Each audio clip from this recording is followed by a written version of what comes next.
Chapter 12. Astrid returned to the castle, which she now realized belonged to her. She couldn't believe she was an official nature demon. Thinking of that simple truth reminded her that her father was dead and gone. She walked slowly through the doors, feeling the effects of Josh's power, and knowing he would be devastated when he found out what he was doing to her. "Josh?" Her voice echoed through the long hallways. The wind whistled through the open windows throughout the castle. Calming the weather had taken a lot out of her, and she valued the lessons her father had taught. If he hadn't done so, there was no telling what the world would look like after the devastating storms. She felt a rumble in her head, and knew it had something to do with the weather, though not any weather near her. Those clouds were still calm, so this had to be in some other part of the world. "Josh?" she called again. He appeared at the end of the hall directly in front of her, leaning against the wall. "You seem different," he said quietly. "I'm a nature demon now. I went through the change." His eyes grew wide. "Oh no, am I hurting you?" Astrid tried to hide her discomfort. "Only a little, but I'm fine. I have to get out of here. Maybe if I go back to Dargo Island or something." Astrid could tell he was desperately grasping at ideas, whether they made sense or not. She didn't blame him. "We can try," she said. He stumbled over to her, and she took his arm to help him outside. He was still weak from the trip to the Nexus. The large cloud that made up the front yard seemed less solid than usual, and Astrid wondered if they would fall straight through. She looked down and saw the island below them. "Ready?" she asked Josh. He nodded, too tired to speak. They fell off the edge of the cloud. They floated over the landscape, and Josh was startled by the amount of snow covering the island. He had never seen this much snow on Dargo Island before, besides the valley above the giant's kingdom. Josh and Astrid couldn't touch the ground now that they were nature demons. Josh didn't understand the logic behind that, but they could still interact with regular people. "We'll find Mom and Victor," Astrid said. "Maybe one of them will let you possess them for a little while." Josh nodded again. He felt very sleepy, and by the sound of her voice, Astrid wasn't doing too well either. They were passing the cemetery when Josh noticed someone inside his mausoleum at the top of a hill. The familiar figure stole the very little breath he had left. "Astrid, look!" He pointed. When Astrid saw it, she noticeably gasped.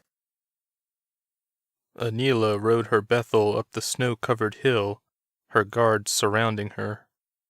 Victor rode his Hexel a few feet ahead of the group, gliding over cracks in the ground that hadn't been there before. Anila glanced around the island, taking note of Rapatha's deteriorating health. Rapatha. Anila still couldn't believe the island was alive, despite the fact she'd seen proof. And then there was Andor. All these problems felt like a physical weight upon Anila, but she couldn't give up. She wouldn't fail her people or her home. "Queen Anila," Victor called from ahead, pointing toward the cemetery. Anila wasn't sure what to make of what she saw. There were two floating figures, and they appeared to be talking to someone inside Josh's mausoleum. "What am I seeing?" Reese asked Anila, leaning in from his Bethel. "I think it's Josh and Astrid, hovering a few feet off the ground and talking to a zombie." Andor walked down the hill of the neighborhood that once housed Rockney and his band of strange creatures. Rockney once had the community guarded by humans, as if the residents were more special than the other islanders. Andor had always hated this neighborhood, and he took joy in walking among the once restricted mini-mansions.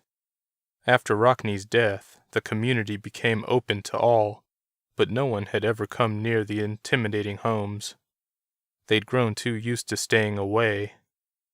As far as Andor knew, he was the first non-resident to enter the community after Rockney's death. He laughed as he walked down the U-shaped street. He'd seen the doctor, Shay, walk into the house that belonged to the old woman, Champagne. He stayed hidden for a while to make sure none of the guards accompanying her noticed they were followed. Shay had Anila's baby with her, probably thinking him safer with her than with his mother. Andor laughed again as he walked up to the house's front window. A large guard paced the living room, a sword in the scabbard on his hip. Andor wasn't worried. He'd already killed 3 other guards on the tiny second island. He could take out one man, especially if he caught the guard by surprise. He then saw who he was looking for. Shay paced about the living room with the little prince in her arms. Andor ran to the side of the house and climbed up the fireplace. Ever since he was a child, he'd been able to climb things with very little handholds. He dug his fingers into the brick's creases until he got to the roof, where he tried every window for an unlocked one. He found such a window and snuck into the house, where the unsuspecting guard met his untimely end downstairs. After Andor killed the guard, he was met with an unexpected surprise. He'd tried attacking the woman and baby, but he ended up going through them. At first he thought they were spirits, but then he remembered Shay was an illusionist. She'd done this very same trick to Dargo in order to convince him he was at a banquet with every islander. Andor grew angry at the realization he'd been tricked yet again by the Queen. He searched the house for Shay and the baby. The house was completely empty, save for him and the dead guard. Andor couldn't figure out where they could possibly be. During his search, he found a large panic room. He looked inside, thinking perhaps Shay and the little prince were hiding out there. Empty. Andor yelled in frustration and leaned against the wall. The panic room suddenly lit up. When the light faded, he realized he was somewhere else. The room outside was darker and smaller. "Parker?" a female voice called. "Is something wrong?" Andor stepped out of the panic room, where a window looked out into the street. He realized he was at a house at the end of the street where the U bent, that the panic room transported him from Champagne's house to this one. He was greeted by a wonderful sight once he stepped out of the panic room. Shay and the baby were on the floor, the woman putting a fresh diaper on the other. The terrified look on Shay's face was priceless.